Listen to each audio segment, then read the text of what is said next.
welcome back to Cammie's Corner and another installment of Harrowing Horror. No, I did not forget about you. I know that I am a week late coming out with this video for our monthly read-along and discussion.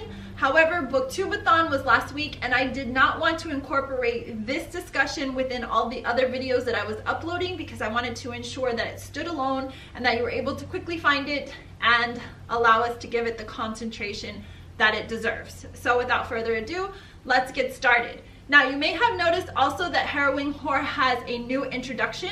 I did change up the view of the books that sit around me at any given time because I wanted to ensure that these books that you were seeing for the intro were specific to the books that we are going to be discussing here on Harrowing Horror. As you can see, my collection has vastly grown since I had started this a few months ago, and I am so thrilled on how my horror collection is stacking up.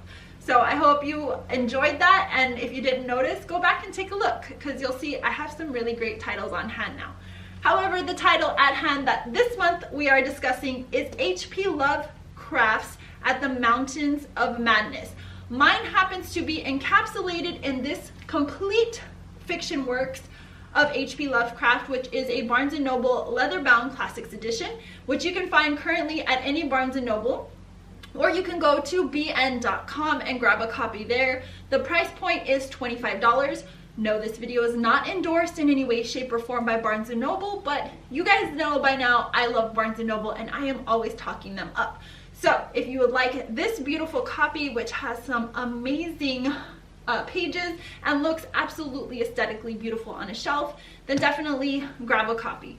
But you can actually pick up many versions of this, anywhere from $3 up to the most expensive version I found this time around was $450 on eBay. However, again, I caution you, if you're going to buy vintage copies of books, make sure you know what you're buying, because keep in mind, this story was written in originally 1931.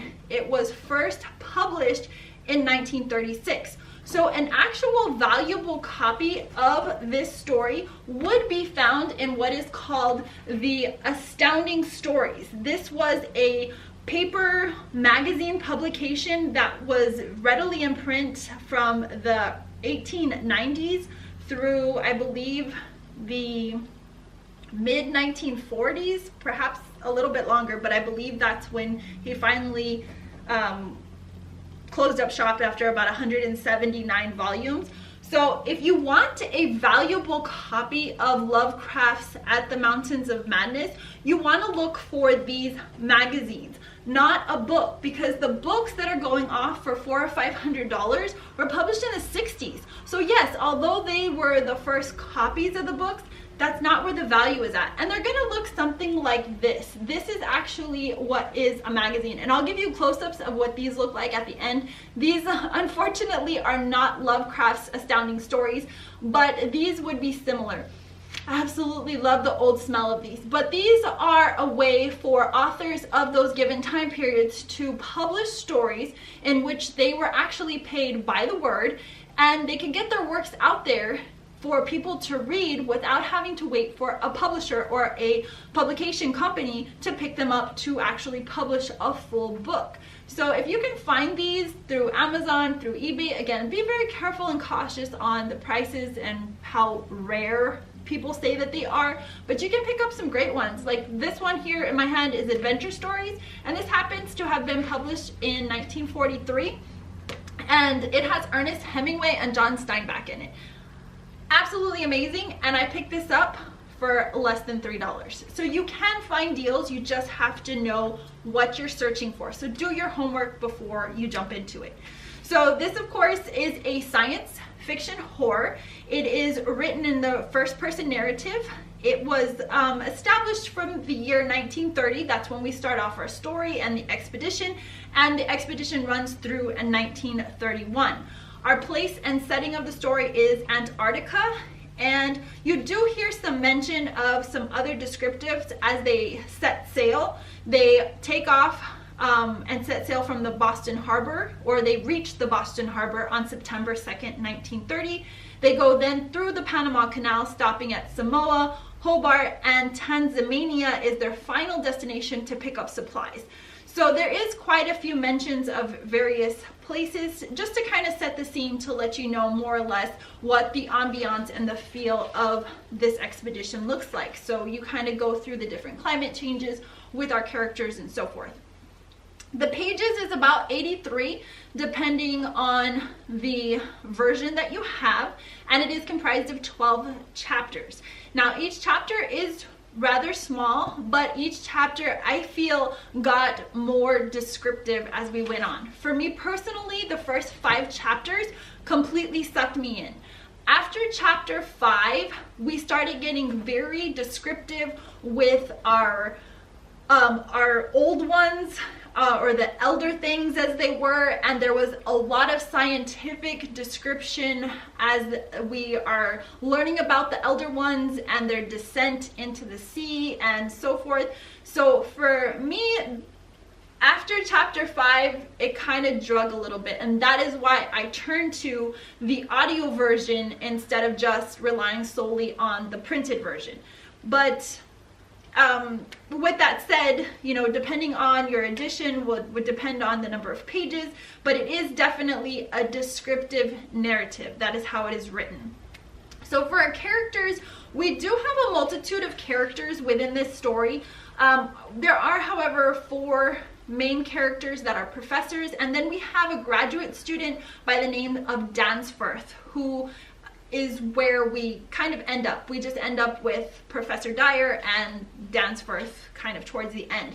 But we do have an introduction of our Miskatonic University professors, which is our narrator, Professor William Dyer. He is a geologist. We have Peabody and Lake, who are our biology professors. And then we have Atwood, who is a physics department professor, but he is also referred to as a meteorologist. So I think what Lovecraft was trying to do with these main characters was provide us descriptive, obviously, on their university positions, to also give them validity for the descriptive that he was providing throughout the story. Because each one of these professors was obviously very grounded in their craft or their trade. So therefore, the information that they were providing via radio signal back to the camp as they were exploring this continent and this region seemed to be very believable because of their background. So again, we are inundated with a vast amount of description in this book, but I think that it was very relevant and very necessary. And then we have 2 captains that are mentioned as we embark on our expedition. We have J.B. Douglas, who runs the Arkham, and then George Thorfinson, who runs the Burke Miskatonic. There are 6 students that are mentioned for mechanics, all of which at some point are named within the story. So they are given very believable character traits because they are mentioned by name. So Lovecraft was extremely detailed in providing life to this story on every level. The story, as I stated, was originally written in 1931. There was some speculation that the Dunwich Horror, which was written in April of 29, was kind of the first setting for At the Mountains of Madness, and that was actually the first paid or major paid works that Lovecraft received for his work up to that point. He was paid $240 for the Dunwich Horror. Now, the story in and of itself was presented when he worked for Weird Fiction, which is also one of these pulp magazines of that time. And it was rejected merely for its length. It was too long for one of these types of books. So with that rejection kind of came personal rejection for Lovecraft, and it took him into kind of a hiding of sense. He stopped writing for a period of about 5 years. And when he finally got back into things, that's when he finally published this story, At the Mountains of Madness, through the Astounding Stories, which again, I'll give you a close-up of what that looks like. And I was able to find one on eBay. So they are still readily available and in circulation if you are interested in adding these types of pulp magazines to your collection. And in actuality, it's kind of cool to see that, because not only do you get the original story, but you also get this amazing artwork. For me, this story really spoke volumes when I was able not only to hear the audio and add in the element of the macabre, but also now having read a little bit of his biography. And this was something that I actually picked up also through Barnes & Noble, and this was in the bargain section. It's H.P. Lovecraft, The Mysterious Man Behind the Darkness. It is labeled as a biography, and I'll put all of the information in the description box if you're interested in picking this up. Again, you can get it right now currently in the bargain section at Barnes & Noble, or go to bn.com and I'll give you the ISBN number and you can go right to it. Super inexpensive. It was only 10 bucks, and this is, you know, kind of a little weird because it gives you every facet of H.P. Lovecraft, from who his parents were, his grandparents. So you get a very rich you know, storytelling of the man himself, and then as his stories develop, they kind of incorporate that within the biography. So it was actually quite fascinating. And thanks, Stacy, because it was because of you that I picked that up. I was just really taken by a picture that you had put on Instagram, and I thought, you know what, I definitely need to add that to my collection. So, you know, if that's something that interests you, or you just want to learn more about H.P. Lovecraft, if you're like me and knew nothing about him or very little about him, that's a really great addition to add to your library. So those are the characters and the settings. Now let's kind of get into the story, and I won't overwhelm you with any more detail than you've already read. Of course, our story begins with our narrator, which, like I stated, was Professor William Dyer, who is the geologist. And he works for the Masonic University, and he goes through a descriptive of his colleagues. So we have a total of 4 to include himself. And these are experiences that they had on an expedition to the Antarctic from 1930 to 1931.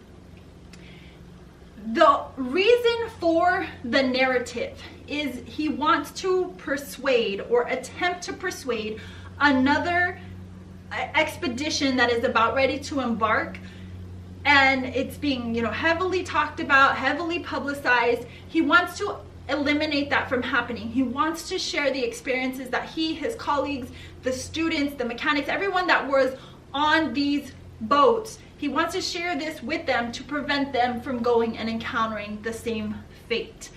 So as we embark onto our mission, there's a lot of descriptive getting us there. Once we're there, Professor Lake has crossed into these mountains. They kind of split into 2 different teams, if you will. Now, I've expressed that there's 2 different captains for separate boats, so these kind of embark on that separation of the team as a whole, as a unity. Professor Lake, when he crosses into these mountains, he's extremely descriptive, kind of describing the atmosphere, the change in climate. He's very excited, obviously. As a biologist, he has begun to discover the remains of 14 ancient life forms. What biologist wouldn't be excited about that? So he has made this astonishing discovery that he just cannot stop talking about. He is constantly on radio telling these guys, this is what I'm finding, this is what I'm looking at, and he goes into great descriptive. Now, I know this is where a lot of you were lost on this story, and I say I know this because I've got the messages and the emails of people saying that they really did not care for this story. For one, they thought that it was too lengthy, too wordy. But understand, any time that you open up a book, first and foremost, and I say this constantly when discussing literature, look at the time period in which the story was written. This was written in the early 1930s. Television did not exist. Radio did, however, it was not available in every home. So books were much more valued and treasured during this time period. And if you were lucky enough to get your hands on a book or a story, or like these, you know, zines that we were talking about, you valued and treasured those words. So in order to create this imagery, since these were not movies or, you know, television shows or anything of that nature, the story had to tell itself. You had to have descriptive. You had to have more of this information to help you kind of build those worlds, to get you into the mindset of those characters. although, yes, I won't argue with any of you that this book was very wordy and very descriptive, and if you're really not into science fiction as a whole or science as a whole, this would have been very overwhelming. I happen to love science, and I think that what made this story so appealing and I wanted to continue reading it was the fact that Lovecraft was so descriptive. Does that mean that all of the words were important to me? No, a lot of it did fall on deaf ears because I didn't need all of that to get to the core of the story or to understand what was happening. And I think that's what a lot of you meant by saying there was just too much. He could have said it in less. But keep in mind also, when writing for these zines, they were paid by the word. So wouldn't you have added more descriptive? Because the more descriptive you were, the more money you made. So keep that in mind, and you may want to revisit the story sometime later and read it from that different perspective. So these ancient life forms, if you will, were said to be non-human and evolved from something well beyond the realms of Earth, anything that we had known or have known up to this point. Now, as he's discussing this information, Professor Lake, he vehemently describes having read from the Necromonicon, which is a Grimoire or a textbook of sorts, which H.P. Lovecraft describes as kind of like his basis, his kind of like horror Bible, if you will. And this comes up multiple times, not only within this particular story, but it's mentioned in several other Lovecraft stories. The first time it appears is in his story, The Hound, which was published in 1924, but he continually references to this textbook of magic and so forth. So within this, the elder things, or the old ones, are described, and this book speaks volumes as to who they were and why they were there. As he makes radio contact for what is the last time, one of the last things that Lake describes beyond the discovery of this is these elder things, or these old ones, which is what he feels that he has discovered here. So at which point radio contact is then lost with Lake and what would be 14 other men. So it's a total of 14 men and I believe 4 or 5 dogs. I might be as much as 6 if I'm recalling. Nonetheless, once radio contact is lost, of course Dyer and all the other men on the other side of the expedition want to know, okay, was it bad weather? Because there is talk of gale force winds and you know, other such inclement weather, the change in climate and so forth. Now, another reason why I also went with the audiobook is because if you're not versed in sailing or the seas, there are a couple of things that kind of trip you up a little bit. And one of them, beyond longitude and latitude, which we all know, you know, the basis of what longitude and latitude is, but after they give you a coordinate, there is a descriptive in the book that says like 9, what appears to be like a little symbol for feet, and that's how I was reading it. On the audio flip version, it's actually 9 or 7 minutes. So these are little things that I really think the audiobook helped to kind of give this story a little bit of oxygen for me. Dyer and the graduate student that I mentioned, Dansforth, travel beyond this mountain range to inquire as to what happened to their colleagues. Unfortunately, they discover a very grotesque situation where all of the men who accompanied Lake have become deceased in a very grotesque and gory way, and the remains are kind of strewn about. Now, right before radio silence occurs, there is talk of these gale force winds. So they weren't really sure if the plane had went down due to the winds or radio contact had also been cut off due to the inclement weather. But once they step across this gory scene, they realize very quickly that something else is afoot. As they explore and examine this area around where Lake and all of the other men were, they come to the conclusion that it was in fact built by the old ones or the elder things. Now Dyer does reference, before Lake even mentions in the first part of this book, that he too has read the Necronomicon, and he thinks it is an absolute evil book written by the mad Arab Abdul al-Hazred. Now, on that note, it has been discussed many times in many ways and forms that Lovecraft was a very racist man. I didn't know him personally, and frankly, I still don't feel that I know enough about the man to talk on this. What I will say though, based on this story and only this story, because this is the only H.P. Lovecraft story that I read, there was only 2 references within the entire 12 chapters to any type of race, and that was the discussion of the aesthetics for the Russian painter Rowick, and he refers to them as the Asian paintings of the mountains. That, however, is not a racist connotation. Rowick, in fact, was Russian, a Russian painter. So you see here, this was actually the painting that inspired the Mountains of Madness. I'll give you a close-up of this so you can take a look at it, but Rowick was not only a painter and a writer, but he was also an archaeologist. So he actually went to these locations to see these firsthand. He wasn't Asian, he went to Asian mountain ranges, so no racist connotation there. And as far as the Arab, what Lovecraft was giving us was imagery.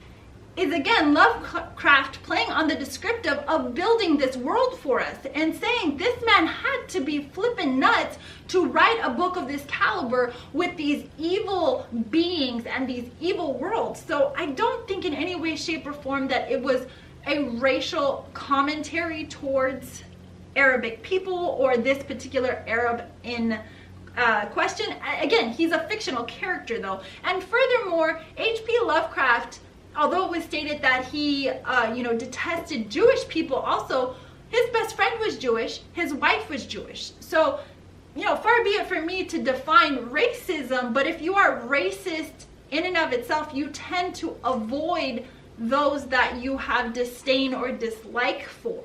So I question the whole racism aspect of Lovecraft because he was a descriptive writer.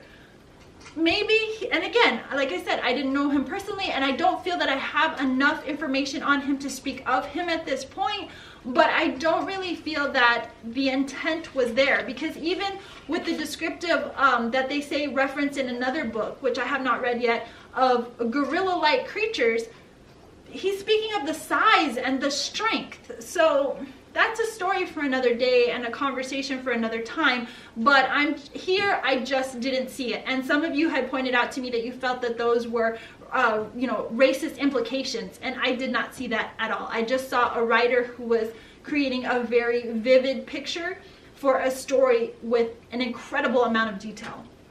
So over the centuries, these old ones and other extraterrestrial type beings formed this habitat, if you will, and they had help in building this from creatures called the Shoggoth. Now, Dyer and Danforth, as they're, reading the walls and they're kind of gathering all this information, reference also the Cthulhu spawn. So here again, we get another epic H.P. Lovecraft reference. So I think that because H.P. Lovecraft particularly wrote novellas or short stories, you're going to probably see that a lot. And again, this is my first Lovecraft, so if you are well versed, then you can, definitely comment below or start the conversation with me on another platform. But I feel that he probably does this referencing to not only the Cthulhu, epic proportions that created this kind of cult-like phenomenon, but also the Necronomicon. I think that that's something that we're going to see a lot in his writings. So as they are led toward this region where all of this destruction, they keep referencing moving into the abyss, which you kind of get again that feeling of cold, damp, dark, foggy, because they are referencing they are in a very isolated mountain higher than the Himalayas, so you're probably also feeling like breathing is quite hard at this point. One of the most beautiful things that I found in this book was the descriptive on the gore, because he's describing not only these images for you, but also these smells, and it really does help to create this ambiance as we discover these non-human beings. So as they get closer into the abyss, as their discoveries of this bizarre world could not be any more bizarre, then they find these penguins. They're like 6 feet tall, and they apparently are what are described as livestock for whatever lives in this subterranean, subhuman world. And then suddenly, as they have this encounter with the Shoggoth, they're encapsulated in all of the what ifs. So my question is, did they really see this non-human being? As we get through, we know that they do manage to escape. They were able to get back into the aircraft and get away from this, but they do annotate, and obviously Dyer narrates for this other expedition group what they should try and avoid, because he wants to alleviate this terrible situation from occurring with them. Where I think a lot of people were kind of on the fence, and this happened before when we had our first look at science fiction horror with Richard Matheson, is the age-old question, is science fiction horror really horror? Yes, and I think that with this story, why it's so powerful is because Lovecraft completely avoids the typical horror feeling. There's no werewolves or vampires or ghosts or ghoulish entities. There are a creation. He's creating this intellectual and spiritual, visceral world for us that is unlike anything we've seen, we've heard, we've experienced, we've encountered, and probably something that we never will, because it's a figment of his dark imagination.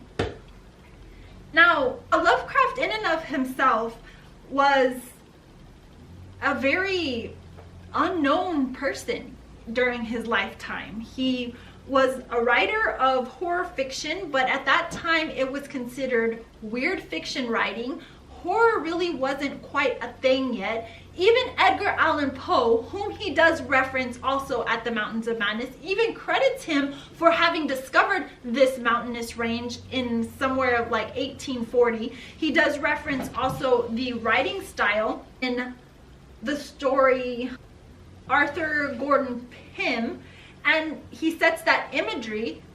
He constantly references all of these individuals, not citing himself for the creation of this. So you've got Poe, who in and of himself was really a mystery writer of the time. You've got this Russian artist, Nicholas Roerich, and then you've got the references to all other elements that he's kind of created in his mind, along with Ulysses. So Lovecraft, although eccentric and virtually unknown, really pulled his ideas and his thoughts and his imagery from many other facets. Now, to say as an artist that you are not inspired somewhere, or that you did not see something or read something that inevitably invoked this feeling or this idea or prompted this segue for you to create your own entity, would be a blatant lie. There has been so much that has been comprised over centuries that we as readers and lovers of art and lovers of music will always look back on and have someone that we feel is a influence to us in whatever our craft is. So Lovecraft will constantly reference Poe, and I think that is a really beautiful thing, because he's not taking credit for anything that Poe did. He's not piggybacking off of Poe, which some people have said, well, you know, if he's just merely taking these imageries of these mountain ranges that Poe has obviously spoken of many times and years before, then what's the point? Because Lovecraft took it a step further. He created these creatures, these non-human creatures that are by nature graphic and gory. There was even one descriptive of describing where these chunks of skin were taken out in almost like a butcher-like effect. That is creepy. That to me is good horror. Now it's going to surprise you though, because in the end you're going to be like, well, your star rating doesn't really match all this enthusiasm and hype that you're giving the book. I just feel that this particular story deserves more credit than some people are giving it, because Lovecraft, although he was not looked at as a highly acclaimed writer during his lifetime, he's now regarded as one of the most significant writers of the 20th century. So he had to have done something to embed himself into so many heads of writers and screenplay writers, directors, horror genre, science fiction genre, writers, musicians. I mean, there is so many facets of Lovecraft in so many different elements today that we wouldn't have some of the movies that we have, or some of the books that we have, or even some of the writers that we have grown to love, if there wasn't someone before them. So for Lovecraft, it was Poe, but for people like Stephen King, who says, you know, that Lovecraft has yet to be surpassed as the 20th century's greatest practitioner of classic horror tales. That's pretty epic. And we all know, you know, most of us love Stephen King, but we don't love everything Stephen King has done. He's wrote some bad stories, let's face it. But that doesn't mean we don't love him. We still love him. We will still go and pick up his books at the library or at the store or what have you, just to see what he comes out with next. But that doesn't mean he hasn't written a bad story. So to say that objectively, to review this book and say it was a bad story, to say that you shouldn't read it because it's so descriptive, and if you don't like science fiction, you shouldn't read it, that's very arrogant of me to say that, because I might have an opinion about something, but it might differ vastly from the way you interpret it. Was it descriptive? Absolutely. Was there scientific terms and medicinal terms and creations beyond the realm of my personal imagination? Yes, but does that mean I hated the story? No, it actually opened up my mind to want to read and know more about Lovecraft and read more of his stories, because of the fact that he so easily uses the dark corridors of his imagination to pull me in, and not to regurgitate a story that I have heard before, but to literally give me this gory graphic detailing of heads being sucked off, and giving me this imagery that gives me nightmares. That, folks, is what good horror is all about. Now, how would I give this on a star rating? You guys know I rate my books 1 to 5 stars, and I'm actually going to give At the Mountains of Madness 3 stars. And 3 stars basically means I liked it. I did. I really thought it was decent. I thought that it was well written. I thought that for its time period, it was revolutionary. But in the same sense, that doesn't mean that I'm going to turn to it every month or every year and reread it. Maybe I will read it again. Maybe I'll listen to it again, because the elements of creep on that audio version was immaculate. I highly recommend you hear it on audio. It's so much different. Like I said, Audible, FNH was my narrator, and I loved it. I absolutely loved it. But for me, 3 stars says that Lovecraft was well ahead of his time. He put together a masterpiece that laid the foundation for more Lovecraft and for generations of artists and authors to come. So for that, it's worth reading. Even if the detail was excessive, it was worth it, because it created a world that I had never heard of, and it created a world of imagery that was important for the time. So now it's time to pick our new book for the month of August. So closing my eyes, closing my eyes. I'm not even closing my eyes. I'm just saying I'm closing my eyes. Okay, really closing my eyes. I've got the pick. And the new pick for August, Harrowing Horror. Okay, cool. Velocity, Dean Koontz. Velocity, Dean Koontz. If you don't have it, I know this is readily available at all retail book outlets. I know that it is available via audio, via ebook, and also at used bookstores everywhere. That's how I picked up my copy. So a Velocity, boom, right here, as a matter of fact.